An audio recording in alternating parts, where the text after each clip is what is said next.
Hi guys, hope wherever you are and whatever you're doing, you've had a sensational day. You know, Christmas really is just a wonderful time of year filled with events and gatherings where we see much more people than we usually do on a day to day basis. You know, for an adult or a child, this really is an exciting time that we look forward to and enjoy all the experiences and all that added excitement. But the question is, what about how a baby reacts, and what about how the baby would feel, especially a newborn baby at that. I'm just going to invite our guest into the screen. Hang on for a second.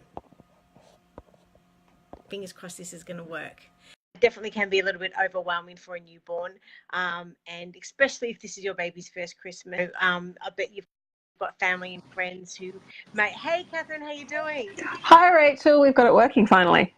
Yeah, I know. I know that you just love technology, and I'm just saying, if it's a baby's first Christmas, I bet there's going to be family and friends around that may not have met the baby yet, and that are looking forward to getting to spend some time with the little one. Maybe in fact, I guess the baby's going to be the center of attention, and aunties and uncles and Yep. cousins and grandparents, everybody would basically want to see the newborn. But for everybody watching, Yes. this is Catherine, a Benedict qualified sleep consultant and founder of Dreamwinks. How are you doing? I'm good. How are you? Yeah, really, really great. Thanks for joining us tonight. Just a little bit of an No problem. introduction to Catherine, everyone. Catherine has nearly 10 years' experience supporting thousands of families through their journey with sleep. And she provides like a holistic service which addresses, I guess, absolutely everything that can be addressed with sleeping and settling a baby. And we're really honoured to have you with us tonight, Catherine. And Thanks for having me. yeah, anytime. And I know earlier this month we we published your article, "Surviving the Holidays with Your Baby." That link is at the bottom of the introduction profile. But for somebody that maybe hasn't actually read the article, can you give us a little bit of an overview of what the article's about?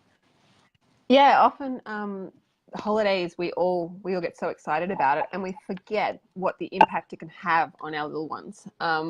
A lot of them Yeah, get really overwhelmed and they experience what we call Christmas colic, and it's they go way off routine and it can just be a bit of a mess. And there's a lot of ways where you can handle this and have a good time as a family, and also, make sure it minimizes the effect on your little one without you having to give things up. You just have to, know how to handle the situations. yeah. There's a few parts from the article I'd love to be able to take out and have a bit of a chat about. And I know we've got the three questions Yep. that we're going to go into, so I don't want to go too Mm-hmm. much into the article. I know there'll be a little bit of a crossover, but you speak Yep. about the fact that everything is a new experience for the baby and quite overwhelming, and I guess Yeah, that they process stimuli very different to us. they And you mentioned, do. yeah, and you mentioned in the article that they haven't quite learned how to process that stimuli. Is it stimuli? Yeah. Yeah, Yeah, basically what'll happen is that whenever a baby goes to a new person, they use every sense they've got to figure out who that person is. So if it's yeah, mum or dad, they're immediately going to smell and hear and know that's mum or dad. But they go to someone new, they're going to go into overdrive using sense of smell, sight, hearing, basically every sense they've got. They may even reach and touch you. And they try to process all of that every time they go to a new person. And their brain isn't quite equipped to cope with all of that information. yeah. And you mentioned in the article that sort of I guess brings in their fight or flight response, because I guess like you Yeah, said, so when a yeah, child gets overstimulated, they produce cortisol, which is formed from the fight or flight response. So basically, your baby is going to get a flood of that cortisol every time they're overstimulated, and that happens a lot at Christmas time because we're exposing them to totally new situations, lots of new people all at once, and it's just overwhelming for them, and they just shut down. And they might get jerky, clench their fists. That's their way of shutting off, trying to protect themselves. And if your baby goes into that, then you really need to just sort of focus on them and quieten things down for them, bring them back down to sort of their own environment, their own stimuli, to allow them to leave that fight or flight situation. yeah, absolutely. And as you've mentioned in the article, it's really going to sort of throw their sleeping patterns and their settling patterns right out of whack. So Yeah, definitely. And, what you might call their witching hour when they're young is purely that. It's overstimulation and it's the cortisol coming and the fight or flight, and they just sort of lose it. And so that happens a lot more in this holiday period. And it's just a lot of families don't realize that that the situation is bringing it on. They just think that their baby's, ratty or tired. Yeah. So in your experience, I mean, your nearly 10 years experience, what do families usually and your sort of clients or sort of say to you like at this time of year? They sort of say that the baby, that they think it's I get a lot of calls with people saying, why has the routine gone? Why is my baby just screaming all the time? Why are they so upset? And it's what I call Christmas colic. Which leads into our first question. So the first question is, what is Christmas colic? So Christmas colic is your baby basically getting so overstimulated from so many different people. So you might go to Christmas at your parents', or people might come to your house, and a lot of those people have never met that baby before. So they all want to hold, they all want to snuggle. And you might do that because your child might be past their first immunizations and you might feel comfortable with it.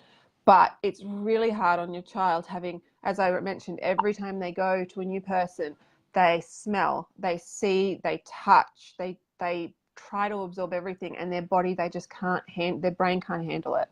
And so they get that shot of cortisol, they go into a fight or flight, they shut down, or, so there's two, they can shut down where they totally pass out and you just think they're exhausted, or they can be just so worked up that they just scream. And that's what I say, it imitates like a witching hour type thing, which, I mean, no one really has an explanation for witching hour. They call it colic.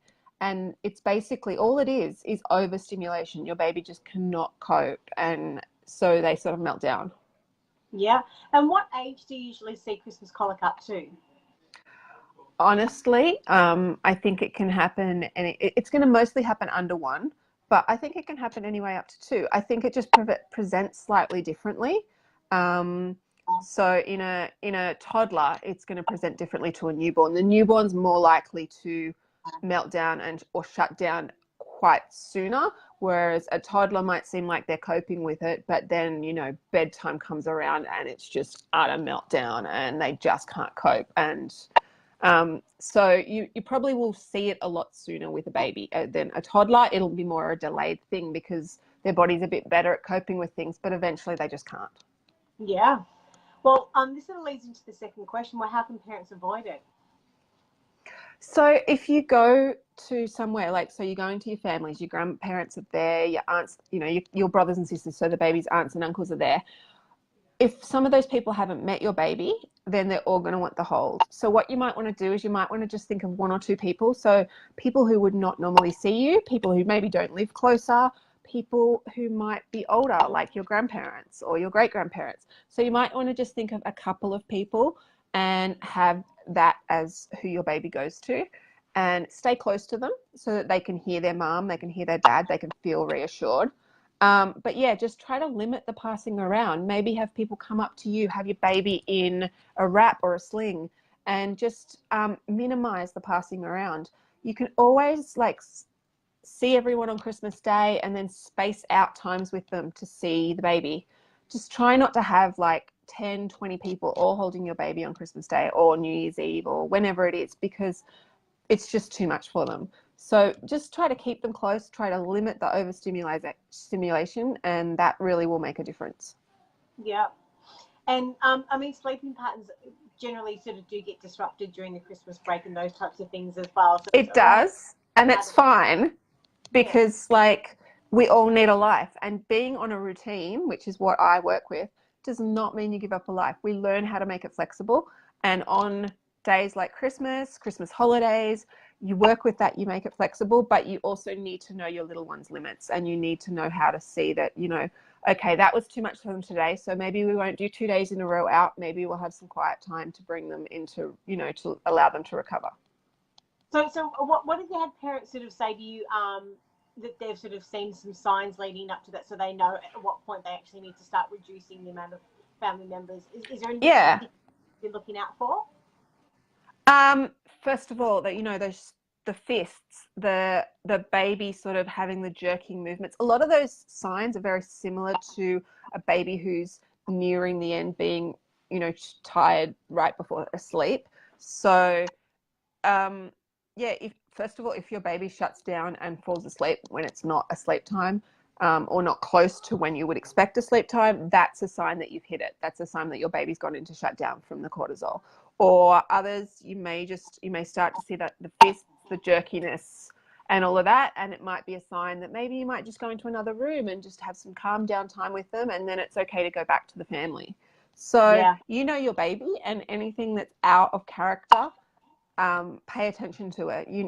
Parents do know how to read them best. You just need to realize that at Christmas you might need to be more in tune than usual. Yeah, and be really mindful of that. And that's just the thing. Yeah, I mean, adults, we adjust so well to new situations, and babies, they don't know how to do that yet. So that's sort of our job, to keep an eye out and just be more aware of it, and realize that while it might be lovely staying up and having drinks all night, that you might want to, have a porta cot there and have a pram, and have the opportunity that if your little one needs to rest and you still want to stay out and have a good time, you can offer that to them. Yeah, mindfulness and boundaries, I think, are really, really important. Yeah, but it doesn't mean giving up your life. It just means that you just need to be really aware of it. Yeah, and it's a little bit like working smarter, not harder too, because at the end of the day, Yeah, you're going to stay out that a little bit longer and have that extra drink or what have you. yeah. You're going to pay for it later on, because You do. Like, you are likely going to have off days after, if you have a really big Christmas or something like that, and you have to weigh up for your family how much is worth it. And but yeah, if you do want to do it, is maybe just not plan multiple days in a row, maybe have a few days off in between. Like, there's always just balance. Yeah, and of course the care and concern of the child is always our most important thing. Yeah. That's our duty, responsibility above all. Absolutely. Yeah. Well, let's get straight into that third question. What tips do you have for traveling with your little ones these holidays? All right. Well, I have a lot of experience with this. I've always traveled a lot in Australia with my little ones, and I love my porta cot. I've found one that is absolutely perfect and love it. And even now, I'm traveling at the moment and had my 2-year-old sleeping in it, and she still goes off and she still settles just like she would at home.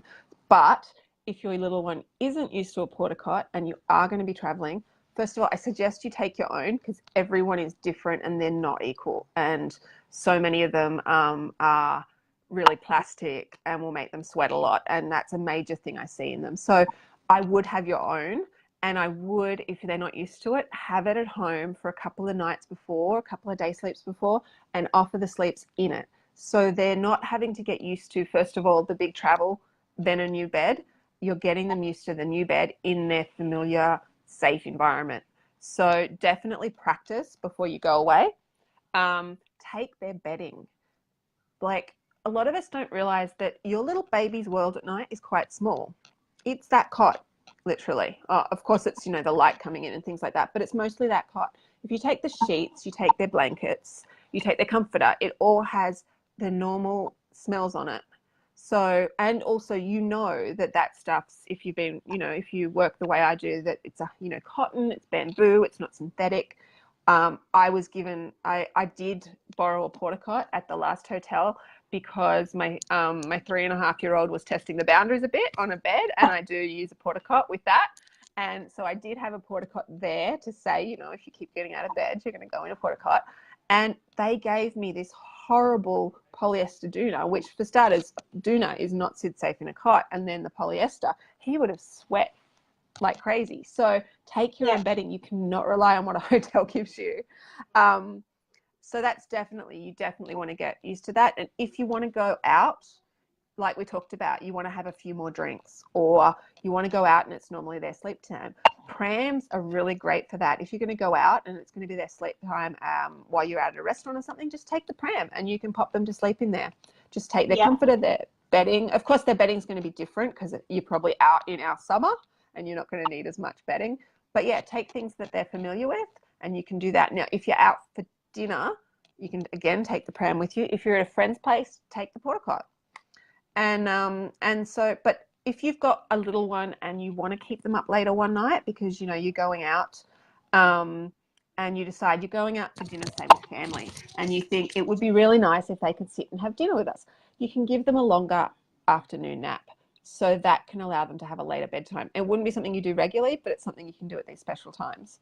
And so if they're a bit older, they could be having finger food when everyone else had dinner. Or if they're little, they just might sit and play with a toy or whatever.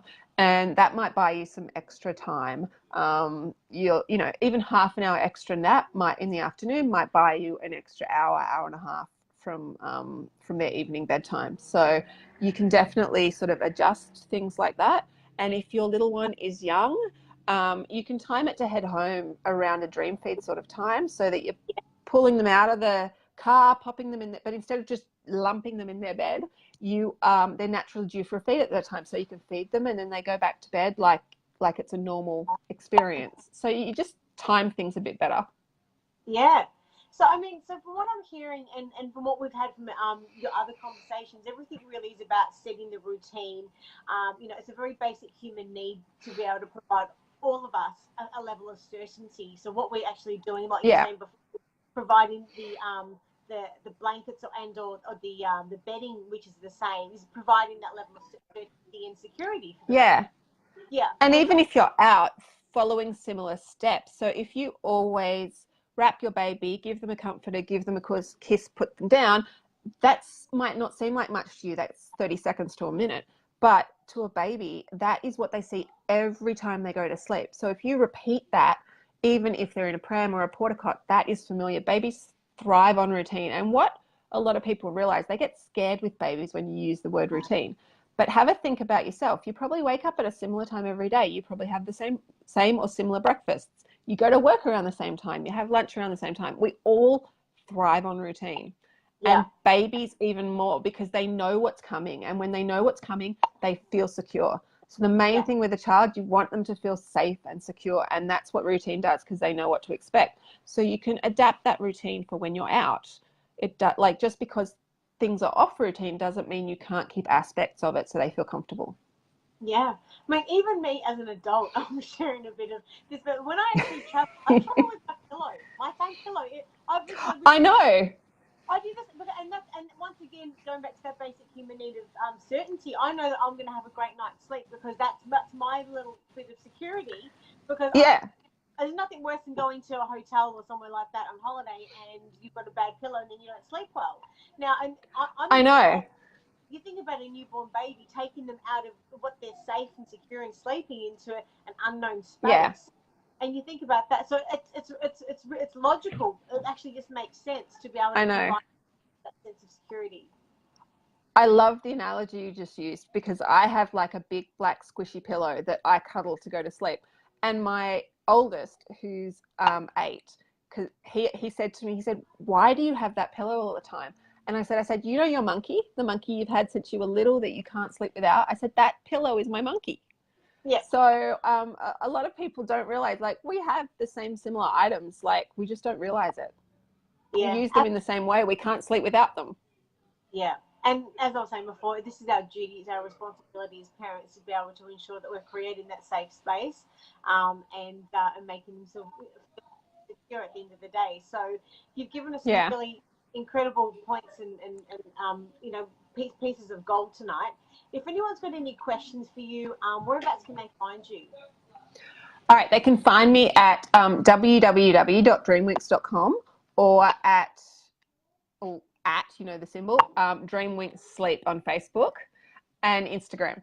And just for anyone who is wondering, all my traveling, I have just relocated to Brisbane. So if you guys are up in Queensland, up in Brisbane, I'm now your local sleep consultant. I'm still doing phone consults, Sydney and everywhere else. So I'm still servicing all my clients there, but I'm now Brisbane based.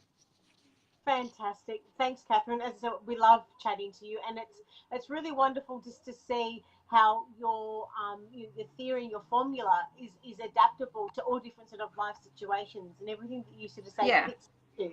And it's just a matter of applying that with your guidance and with your expertise to be able to help parents, not just for newborns, but as you said, right throughout the toddler stages as well, to be able to set that routine. And consistently provide that safe place for them to be still. Yeah. It can be, yeah, when I first start working with clients, it can be a little strict because I use the routine for the baby to communicate to me their needs. But once we get it, there's definitely a lot of ways I teach parents how to be flexible, how to still fit into your life. Like the baby still comes first, but there's heaps of ways you do not have to, if you do a routine, you do not have to give up your life. That's what a lot of people are afraid of. And you don't. You just need to figure out how to adapt it. Yeah.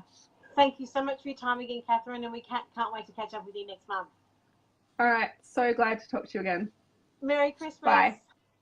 Merry Christmas. Bye. Bye.